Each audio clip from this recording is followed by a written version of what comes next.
भारतीय इतिहास में राजपूतों का गौरवपूर्ण स्थान रहा है।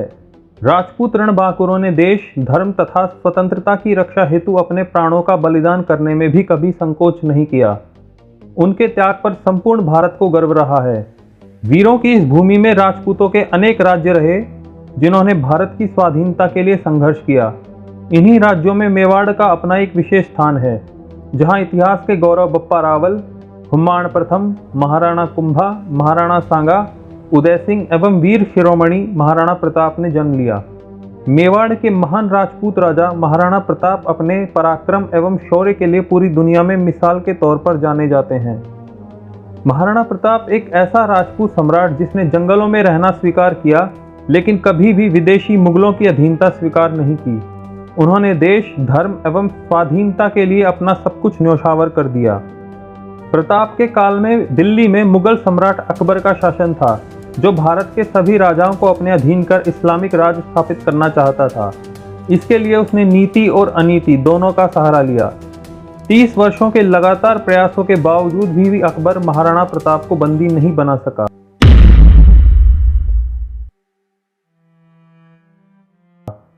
महाराणा प्रताप का जन्म 9 मई 1540 को राजस्थान के कुंभलगढ़ दुर्ग में हुआ।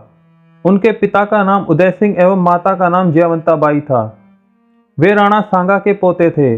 महाराणा प्रताप को बचपन में सभी कीका के नाम से जानते थे। प्रताप के पिता राणा उदय सिंह ने अपनी रानी भटियाणी के प्रभाव में आकर प्रताप की जगह जगमाल को उत्तराधिकारी बना दिया था, किंतु सोनगराज अखेराज ने जगमाल को गद्दी से हटाकर प्रताप को गद्दी पर बैठाया और 28 फरवरी 1572 को गोगुंदा में महाराणा प्रताप का राज्याभिषेक किया गया। अकबर की क्रूरता के आगे कई राजपूत नरेश अपना सर झुका चुके थे। कई वीर प्रतापी राजवंशों के उत्तराधिकारियों ने अपनी कुल मर्यादा का सम्मान भुलाकर अपनी बहन बेटियों का विवाह मुगलों से करवा दिया, किंतु महाराणा प्रताप अपने पूर्वजों की मर्यादा की रक्षा हेतु अटल थे, इसलिए वे अकबर को सदैव खटकते रहते थे। अकबर चाहता था कि महाराणा प्रताप अन्य राजाओं की तरह उसके कदमों में झुक जाए। अकबर ने सबसे पहले 1572 में जलाल खां को भेजा, किंतु वह महाराणा प्रताप से आत्मसमर्पण नहीं करवा सका। इसके बाद अकबर ने मान सिंह, भगवंत दास एवं टोडरमल को भेजा, किंतु ये सब भी प्रताप से आत्मसमर्पण करवाने में असफल रहे। अंततः अकबर ने प्रताप को युद्ध के माध्यम से बंदी बनाने की योजना बनाई। अकबर ने आमेर के शासक मान सिंह के नेतृत्व में एक विशाल सेना भेजी, जिसका उद्देश्य महाराणा प्रताप को अकबर की अधीनता स्वीकार कराना था। युद्ध से पूर्व मान सिंह ने उदयपुर पहुंचकर प्रताप को अकबर की अधीनता स्वीकार करने की सलाह दी, किंतु महाराणा प्रताप ने दृढ़तापूर्वक अपनी स्वाधीनता बनाए रखने की घोषणा की और युद्ध की घोषणा कर दी। 21 जून 1576 को मेवाड़ एवं मुगल सेना के मध्य घमासान युद्ध हुआ। इसमें मुगल सैनिकों की संख्या 80,000 से 1 लाख, जबकि मेवाड़ी सैनिकों की संख्या 15 से 20,000 के मध्य थी। 21 जून 1576 को हुए इस युद्ध को हल्दी घाटी के युद्ध के नाम से जाना जाता है। इस युद्ध में महाराणा प्रताप ने असाधारण वीरता एवं साहस का परिचय दिया तथा मुगल सेना के दांत खट्टे कर दिए। महाराणा प्रताप ने अकेले ही अकबर के सैकड़ों सैनिकों को मौत के घाट उतार दिया। महाराणा प्रताप की 20,000 की सेना ने अकबर की 1 लाख की सेना को भीषण हानि पहुंचाई और मुगलों के 50,000 से भी अधिक सैनिक मारे गए। इस युद्ध में राजपूत सैनिकों ने बहादुरी से मुगल सेना का मुकाबला किया, किंतु मुगलों की विशाल तोपों के कारण उन्हें भारी क्षति उठानी पड़ी और युद्ध के अंत तक 20,000 राजपूत सैनिकों में से केवल 8,000 जीवित बचे। युद्ध के दौरान महाराणा प्रताप का प्रिय घोड़ा चेतक घायल हो गया और इस कारण राणा प्रताप युद्ध से दूर चले गए। उनकी अनुपस्थिति में राव बीदा झाला ने प्रताप के मुकुट एवं छत्र धारण कर युद्ध किया। जब महाराणा प्रताप चेतक पर सवार होकर पहाड़ की ओर जा रहे थे, तब उनके पीछे 2 मुगल सैनिक लगे हुए थे। तब चेतक ने तेज रफ्तार पकड़ ली, किंतु रास्ते में एक नाला बह रहा था, लेकिन चेतक 21 फुट लंबे इस नाले को फुर्ती से पार कर गया, किंतु मुगल उसे पार नहीं कर पाए।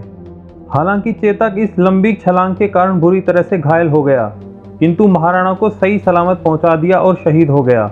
महाराणा प्रताप का हल्दी घाटी के युद्ध के बाद का समय पहाड़ों एवं जंगलों में बीता। अपनी गुरिल्ला युद्ध नीति के द्वारा उन्होंने अकबर को कई बार मात दी।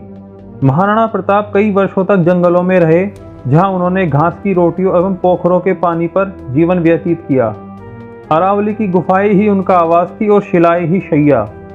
मित्रों 15 अक्टूबर 1577 को मुगल शासक अकबर ने शाहबाज खां के नेतृत्व में विशाल सेना भेजी, जिसने 3 अप्रैल 1578 को कुंभलगढ़ पर कब्जा कर लिया, लेकिन प्रताप को बंदी नहीं बना सका।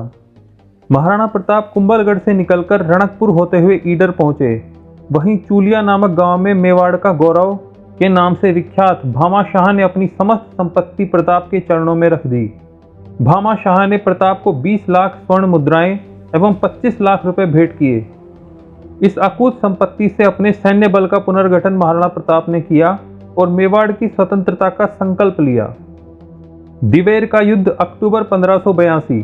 दोस्तों, अक्टूबर 1582 को महाराणा प्रताप एवं मुगल सेना के मध्य भीषण युद्ध हुआ। मुगल सेना का नेतृत्व सुल्तान खान कर रहा था, जो कि अकबर का चाचा था। इस युद्ध में महाराणा प्रताप को निर्णायक विजय प्राप्त हुई। इससे उनकी कीर्ति चारों ओर फैल गई। इसके बाद प्रताप ने लूणा चावंडिया को परास्त किया और 1585 ईस्वी में चावंड को अपनी राजधानी बनाया तथा कुछ ही वर्षों के भीतर महाराणा प्रताप ने चित्तौड़ को छोड़कर पूरे मेवाड़ को मुगलों की अधीनता से स्वतंत्र करा लिया। मित्रों, 19 जनवरी 1597 को वीर शिरोमणि महाराणा प्रताप का देहांत हो गया। चावंड से 2 किलोमीटर दूर बांडोली नामक गांव में उनका अंतिम संस्कार किया गया, जहां आज भी उनका स्मारक बना है। दोस्तों, हम सभी को महाराणा प्रताप के जीवन से प्रेरणा लेनी चाहिए। महाराणा प्रताप शौर्य, त्याग और पराक्रम का जीवंत स्मारक थे। उन्होंने मातृभूमि की रक्षा के लिए अपना सब कुछ त्याग कर दिया, किंतु कभी भी विदेशी मुगलों के सामने अपना सर नहीं झुकाया। भारत माता के महान सपूत महाराणा प्रताप को नमन करते हुए मैं इस वीडियो का अंत करता हूं और आपसे यह अपेक्षा करता हूं कि यदि आपको यह वीडियो पसंद आई तो इसको लाइक करें और हमारे चैनल को सब्सक्राइब करें। बहुत बहुत धन्यवाद।